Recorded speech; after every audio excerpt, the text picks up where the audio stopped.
Hey guys and girls, this is Thomas from Bad Hair Boy, badhairboy.com.au, and I'm driving home from my warehouse today and thought I'd put out a little video with some thoughts I had about the power of words and the power of encouragement.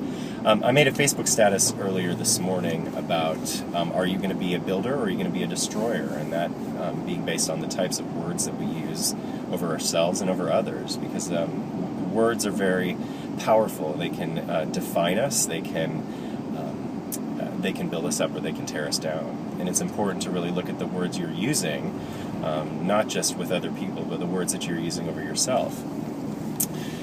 Now, I love the Bible. I'm a follower of Jesus, as many of you know, and so I'm going to use the scripture from the book of Proverbs, which is a book of wisdom. But whether you believe in God or not is not the issue. It's actually about the truth. Some of the truths that are found in the Word are applicable for anyone, whatever your beliefs, whether you're a Buddhist, a Hindu, or a non-believer. It's just true. And in Proverbs 18:21, it says, "The tongue has the power of life and death, and those who love it will eat of its fruit." Meaning that whether you use words of life or words of death, your life will be affected. You will be fed, and others will be fed by the very words that you use. So are you going to use words that build up or words that tear down? Case in point, a story in my life. Years ago, I used to use really horrible words. I was very good at tearing people apart and tearing people down and tearing myself down and being negative and being condescending and arrogant and making people basically feel like crap.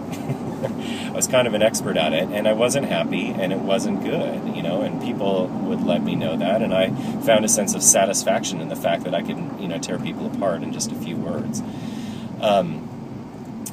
But the problem was I was also using that over myself. It was just really a reflection of how I felt about myself, which wasn't a good feeling at all, which was evidenced by the decisions I was making in my life.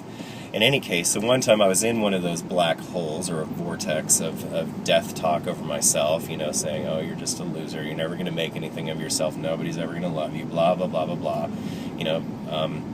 and I had this experience with God where I felt like He spoke to me, and it was actually while I was in the shower, and He said, you know what, Tom, I never use words like that to call you any of those names or those titles, so why are you wasting time using it over yourself? And that really caught my attention because I had a very profound awareness of wasting time because I was doing a lot of it. And I thought, you know what? I don't want to live like I'm living anymore. I don't want to use language like this, and I certainly don't want to waste any time. So I'm going to make a change. I'm going to make a decision. And, it wasn't like it changed overnight and poof, all of a sudden, wow, I never, had a bad or negative thought again. No, I still struggle with that even every day.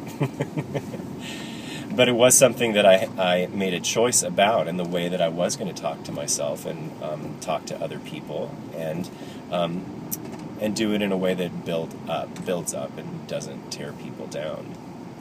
And what was interesting about that is years later I ended up living in Denmark, as many of you know.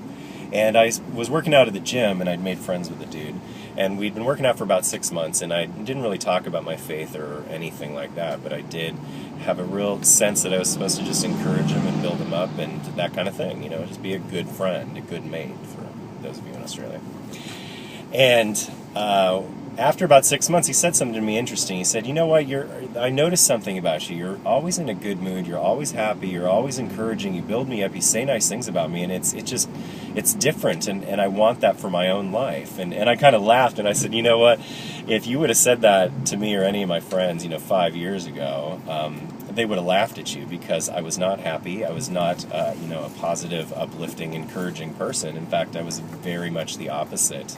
But the reason why you're experiencing those things now is there's a very clear reason. I made a choice to live this way, and as a believer in God, I feel like He gives me the strength and the encouragement, and the power to do this, and it's not easy every day, but it is something that it is a practice, just like going to the gym. We work out at the gym. Well, you have to work out and the words that you're going to use and the thoughts you're going to think, and I started seeing a very profound impact in his life as well.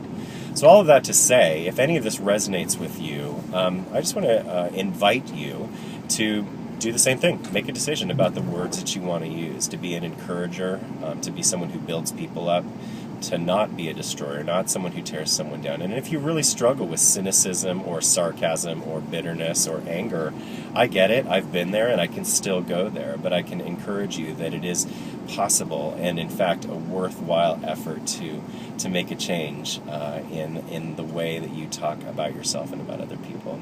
All right? So I just wanted to say that today. Have a great day. All right. Take care, guys. Bye.